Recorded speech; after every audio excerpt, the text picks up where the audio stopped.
Yeah, I think to start things off, because I think we're all familiar with the situation where you work in a big company, you have sort of maybe some notes on your phone about the great big next idea. But from there, one of the things we hear a lot is how scary it is to actually take action and actually make that move into a different world. So maybe Steph or July or anyone who started a company in this case, maybe you could talk a little bit about what was it like for you to actually take that first step, to actually take action and move away from your old world? Maybe, Alex, since you got the mic, maybe you can start that one. I mean, I kept on getting fired, so it's pretty easy. I mean, look, it's never going to be what you think it's going to be. But if you've got an idea, and if you've got a passion and you see it through, then it'll become something. It might not be what you want it to be, and it might not happen in the time frame that you think it's going to. But I wouldn't be worried about it. I mean, what's the worst that can actually happen? To be totally frank, is my mindset. Thank you. I mean, for me, it's... Okay, hello? Yeah, okay.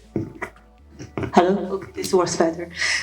It's not really straightforward. I just had that clicking point. I kind of had been battling about this for about 1.5 years, kind of whether to do something.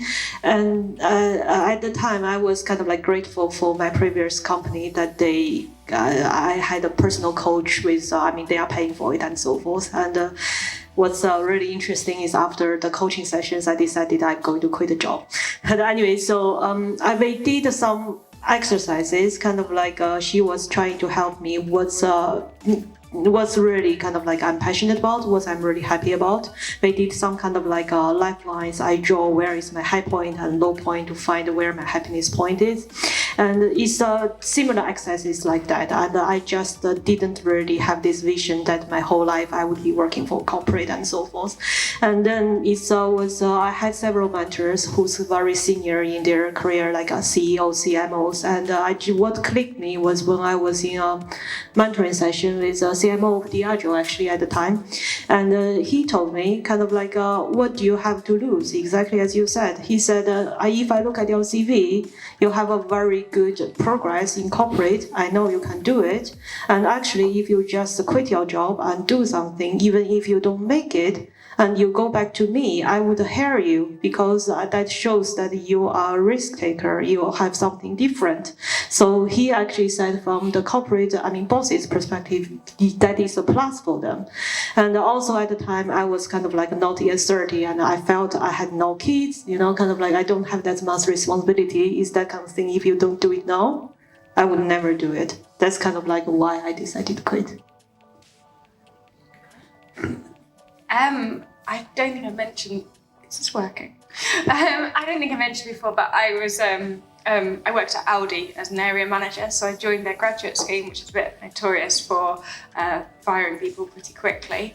And I'd been there for about 2 years, and so you really, there's 3,000 people that applied, 17 people got the job, and there was 2 people after 6 months. So they really do get rid of you quickly. But it was a really great learning curve, and I was there for 2 years and remember thinking actually I've gone through all these hoops and I don't want to do this anymore.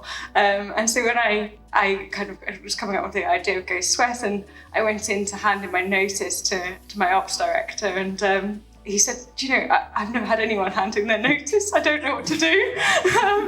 So I think mine was kind of a bit the opposite. I was very young and very naive, and I thought there was a problem, and I just thought I could tackle it. So I guess it's the same really, that what is the worst that can happen? Or maybe not even thinking what's the worst that can happen, what's the best that can happen? And I'm a really big believer in faith, not necessarily religious faith, but faith in the people that you build around you, and even in yourself. And so, yeah, what's the best that can happen with the idea that you've got in your mind? I'm just curious, how many here are currently in a corporate career? And the others, you're in startups? Between corporate and startups, so you're nowhere. Awesome. I would describe myself as being nowhere. I'm kidding. Okay, but just to have a view of half or so.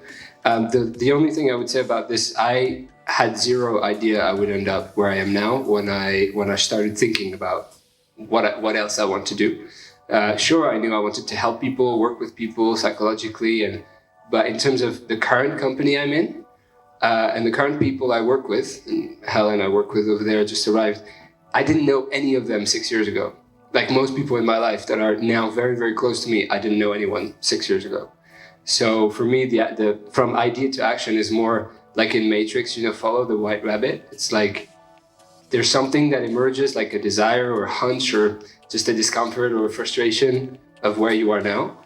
And then it's just more like keep following the thread and see where it goes, because it's just a series of actions that don't make sense when you start. They only make sense like much later on.